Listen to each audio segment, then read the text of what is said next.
Las dificultades que tenemos siempre con la muerte en este funeral que celebramos por Paulino tienen que ver con nuestra distancia con respecto del cielo. Porque el Señor lo dice con claridad: id a prepararos un sitio, cuando termine de prepararos ese sitio volveré y os llevaré conmigo.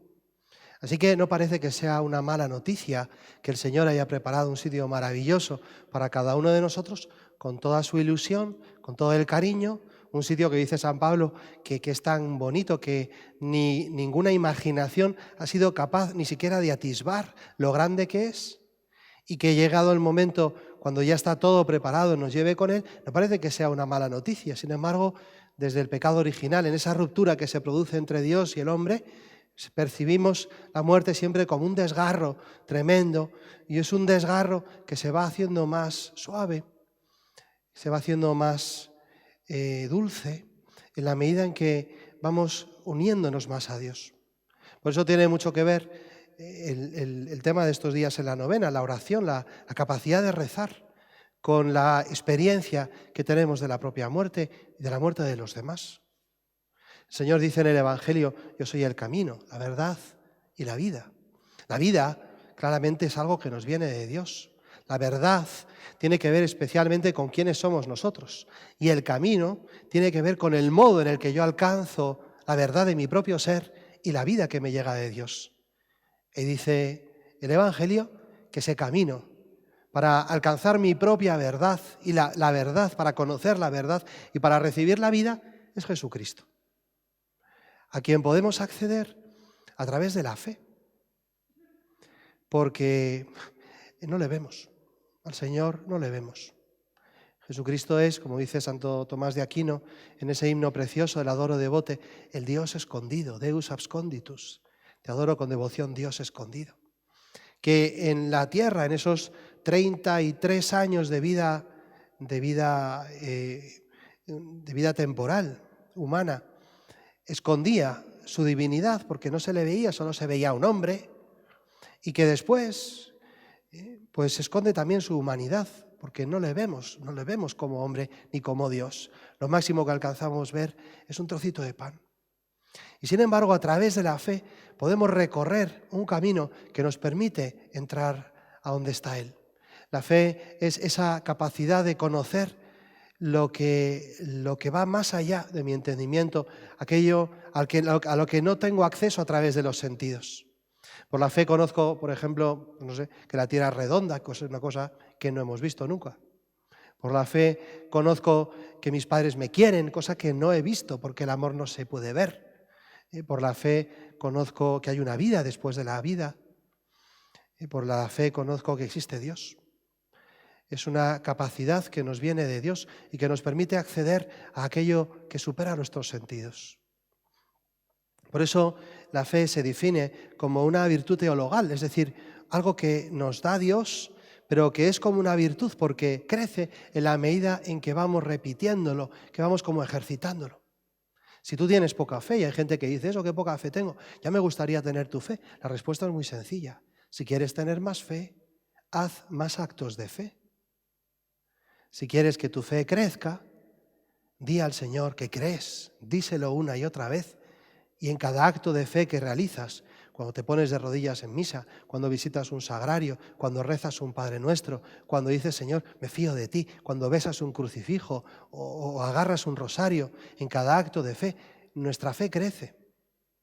Por eso nos hacemos idea de que la fe es como una especie de camino entre Dios y los hombres, que cuanto más lo transitas, más se ensancha, más fácil se hace de recorrer, más cómodo es porque van desapareciendo las plantas y los obstáculos y los matorrales que normalmente lo están cubriendo. Si quieres acceder a Dios a través de la oración, tienes que recorrer muchas veces el camino de la fe. Me pongo en silencio y hago un acto de fe. Señor, creo firmemente que estás aquí, que me ves, que me oyes. ¿Y entonces qué sucede? Pues a veces no sucede nada, a veces sucede que sigo igual de despistado. No te preocupes, repítelo. Creo firmemente que estás aquí, que me ves, que me oyes. Creo firmemente las veces que sean necesarias. Y verás cómo en tu corazón comienza a encenderse la certeza de que Dios verdaderamente está aquí, te ve y te oye. Y ya estás conectándote con ese Jesucristo que es camino para alcanzar la verdad de tu propia vida, la verdad de Dios y la vida que Él nos está dando. Un camino que tiene 3 partes, el camino de la oración. El Señor lo que dice en el Evangelio es, tú cuando vayas a orar, dice, no seas como los hipócritas que rezan para que les vean, que rezan para que les aplaudan, que rezan para que piensen que son buenos. Tú cuando vayas a orar, y señala 3 aspectos. Dice, entra en tu casa, cierra la puerta, ora a tu Padre que está en lo escondido y añade, tu Padre que ve en lo escondido te recompensará. Lo primero es entrar en la propia casa. Es decir, el lugar de la oración, lo veíamos ayer, es en tu propio espíritu. En tu alma, en tu corazón, habita Dios. El lugar de tu oración es tu interior. Nos sirve una imagen, nos sirve un sagrario, nos sirve un crucifijo, nos sirve un santuario, nos sirve ir a subir a las montañas, nos sirve contemplar un amanecer o un atardecer, nos sirve poner una música, pero el lugar de tu oración es tu interior. Tenemos que ser capaces de interioridad, de meternos dentro de nosotros. San Agustín decía, hablando de Dios, hablando a Dios, decía, tu autem intimior intimo meo, el superior sumo meo. Tú eres lo más íntimo de mi intimidad y lo más superior de lo mío, lo más alto de todo. O sea, Él está por encima de todo, pero también está más dentro de todo. Por eso el lugar de mi oración, que es mi interior, requiere un ejercicio, dice el Evangelio, de entra en tu casa. Y podría haber añadido el Señor, no te quedes en la puerta, no te quedes en el hall de entrada, no te quedes en el pasillo, entra hasta el dormitorio, entra hasta el núcleo de la casa. Porque para rezar tenemos que ser capaces de pasar por debajo de las preocupaciones de cada día y adentrarte todavía más, incluso por debajo de los pensamientos o de los planes o de los proyectos. Y más todavía, ser capaz de adentrarse más abajo del lugar donde habitan a veces los miedos o los complejos o las ilusiones o los amores. Ir al centro de mi propia intimidad, que es el lugar donde habita Dios. El Concilio Vaticano II dice que la conciencia es el sagrario donde Dios habita dentro de nuestra alma. Hay un salmo, el Salmo 138, que refleja muy bien esta experiencia de interioridad. Ese salmo dice, tú, Señor, me sondeas y me conoces. Me conoces cuando me siento, cuando me levanto, porque de lejos penetras mis pensamientos, distingues mi camino, mi descanso, todas mis sendas te son familiares.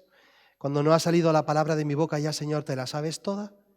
Dice, ¿dónde iré lejos de tu aliento? ¿Dónde escaparé de tu mirada?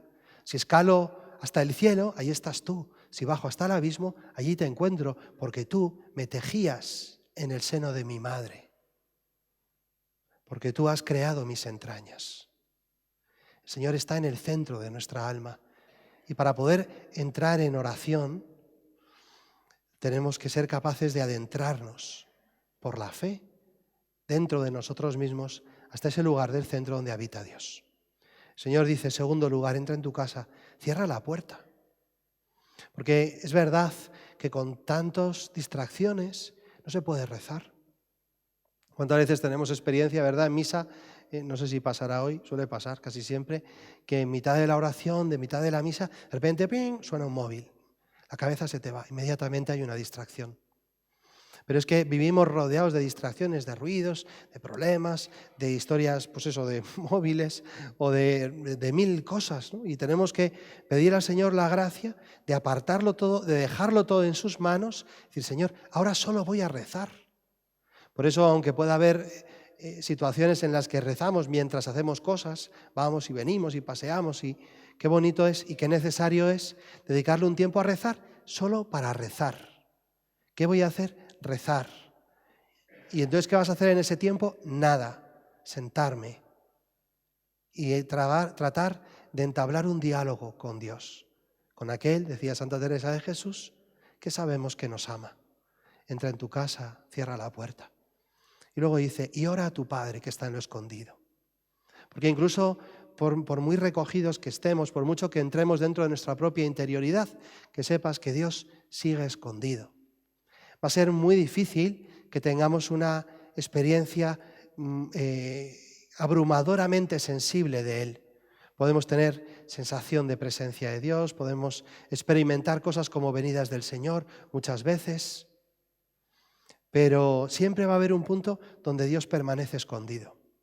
Él permanece escondido y los teólogos enseñan que si Dios se esconde es porque de mostrarse tal como es, al haber sido nosotros creados para Él, nos veríamos atraídos por su belleza, por su majestad, por su gloria, por su fuerza, de una manera inevitable, que quedaríamos como atrapados por Él, como un alfiler pequeñito queda completamente adherido a un imán potente.